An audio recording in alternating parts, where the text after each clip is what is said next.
Hi, my name is Tiffany, and this presentation is designed to teach you about annotated bibliographies, including why we write them, how they can help you stay organized in research, and how to write one. In this presentation, we'll first take a quick look at what the writing process could look like, and then discuss what an annotated bibliography is, why you might write one, and then an example. On this slide is a diagram of what the writing process can look like. Although this diagram is highly simplified, since you can get all the way to revising and then realize that you need more evidence and you have to do more research. We highly recommend using the whole writing process every time you write an essay. It will help you pick stronger topics, organize your papers better, and avoid last-minute writing, which tends to have a lot more mistakes. An annotated bibliography is probably going to be part of the research state of your writing process, but it will also be helpful to your drafting and maybe even to your revising stages as well. An annotated bibliography is especially useful since the writing process is non-linear. It will probably save you from having to go back to the research stage too much because you won't have to reread too much and you'll already know what you have. So first, you need some sources. So let's talk about how to find the sources that you want to include in your annotated bibliography. For academic writing, you'll generally want something scholarly and peer-reviewed so that you know the information is credible and can be helpful to your research. KU has access to a large number of databases that can help you find useful information for your discipline. These are a great place to start. But if you're looking for something more specific, or if you're having trouble finding relevant sources, or you found too many sources and you need help narrowing it down, there are also lots of resources that you can go to for help. Your instructor is a great place to start, and you can try dropping in their office hours and discussing what's going on. You can also talk to a research librarian, either through the chat function on the library page or by making an appointment. The librarians are great because they have a lot of experience with all of these databases, and they know how to search in a way that will maximize your results and minimize the time you spend searching for them. The Writing Center is also a helpful resource in the research stage of your writing. You don't need to have anything written down to visit the Writing Center, so you can just come and talk to us about your research, and a consultant will work with you to find the best databases.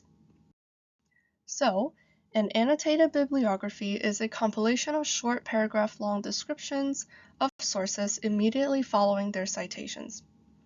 They're useful for papers with large amounts of research or when you might be working for something for a while. When you're doing your research, you may find a number of sources which include many different findings and perspectives. And you might find that it's difficult to keep track of all of them at once. And this is where an annotated bibliography will be useful. It will help you keep track of the most important pieces of information from each source in one central location. Your annotated bibliography will include the source, main idea, and findings so you can more easily sort through what you've read and remember why it is useful to your project. Overall, an annotated bibliography includes both a citation and a paragraph for each source. First, you will need the full reference citation and the style required for the project, which might be APA, MLA, Chicago, or another. So check with your professor if you're not sure which one to use. Then the paragraph follows the citation and has three main purposes when you write it. First, it needs to summarize the source. This information is useful to keep track of factual information and the conclusions of the research. When looking at the entire bibliography, this part is helpful to determine if there is a gap in your research or if you have sources for all aspects of your argument. Second, the purpose is to assess. This is all important information to your research, and this information will be useful later as you're contemplating including the source or if you're considering if the research is valuable or not. The final purpose is to reflect. It is important to take some time while reading or writing to consider how each source fits into the bigger picture. You'll want to consider how this source has interacted with you and with your other research. Your annotated bibliography needs to include factual information, an explanation of what that means, and why the source is significant. The what is important because you need to know the topic of the source. You can mention chapters or subject headings, important terms and keywords that are important to your source and your research, or topics that the author included. How you choose to write about the what will be dictated by your topic and what is important to your research. After you have established the what of the source, you need to explain it. Since you have already established that this author talked about what topic, what new perspective did they provide? What was said about the topic that is new or interesting in some way? So, for example, it could look something like, Smith discussed how topic X is reinterpreted by considering data Y in this new way. In that example, it discusses the topic and how it is addressed. Lastly, you will explain why it is significant. At this point, you have already shown what is included and explained what is written, but now look at why it matters. What is to be gained from that research? What is new about this source? It can also be useful to talk about the significance to your paper. So how does all of this impact your research?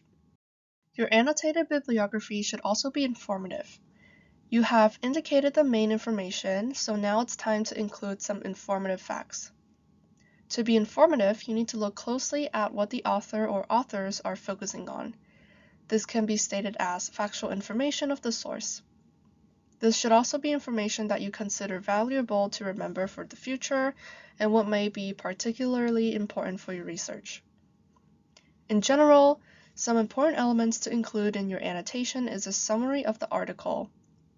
This summary needs to include all of the most important parts of the work, including the thesis statement, main argument of the source, and explain what that means.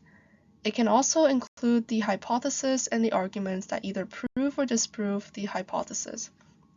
It is also necessary to state the evidence, the results, especially the conclusion. The final important aspect of an annotated bibliography is that it is evaluative.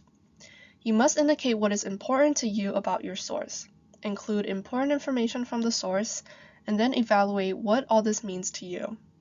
This stage is the biggest difference between an annotation and a summary. This is when you add in your assessment and perspective on the source. It is important to assess both the strengths and weaknesses of the source. Maybe the author did a great job addressing previous scholarship and gave you a better understanding of the conversation of your topic, or maybe they didn't include any information that disagreed with their argument. Both of these things are important to include in your annotated bibliography. Ask yourself these questions once you finish reading to reflect back on the source and summarize and assess it. It can be difficult to think about condensing an entire source into a concise paragraph, so asking yourself clear and direct questions can help. And this slide contains some information that can be helpful to get you started on what information to include in your annotation.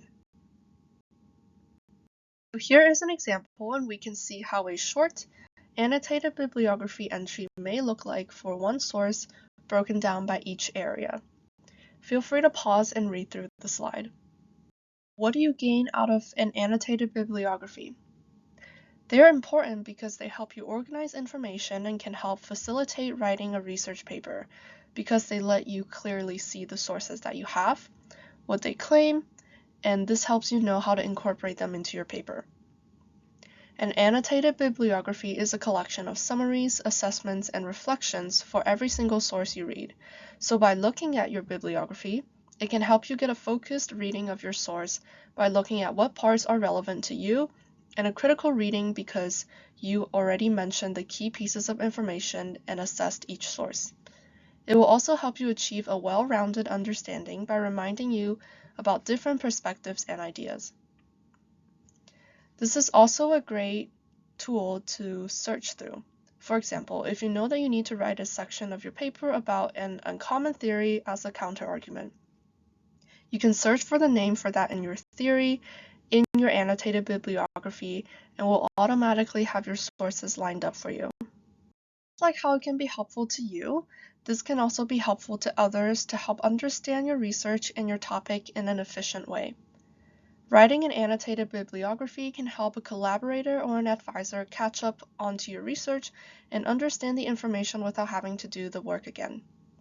It will help them review the sources that you chose from the citations, where they'll be able to see the authors or authors, title, year, and publishing information.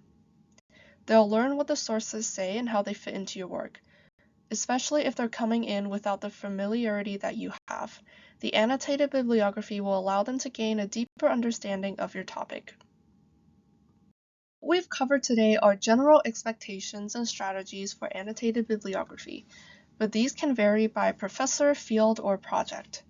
Professors may have their own requirements for annotated bibliographies, so make sure to follow your professor's instructions even if they differ from what we've said. For example, some professors may only want certain pieces of information in the annotation, like just a summary of the source and not an analysis. Others may have specific links from just a few sentences to several paragraphs, and they may want you to use one citation style or even some language preferences, such as whether you're allowed to use the first person or not. Thank you so much for watching our workshop. If you have any questions about the writing process or anything we talked about today, you can schedule a consultation with one of our writing consultants at writing.ku.edu. If you do come and see us, we are located in the Anschutz Library on the 4th floor, and we have in-person, e-tutoring, and virtual appointments so that you can choose the format that you feel most comfortable with.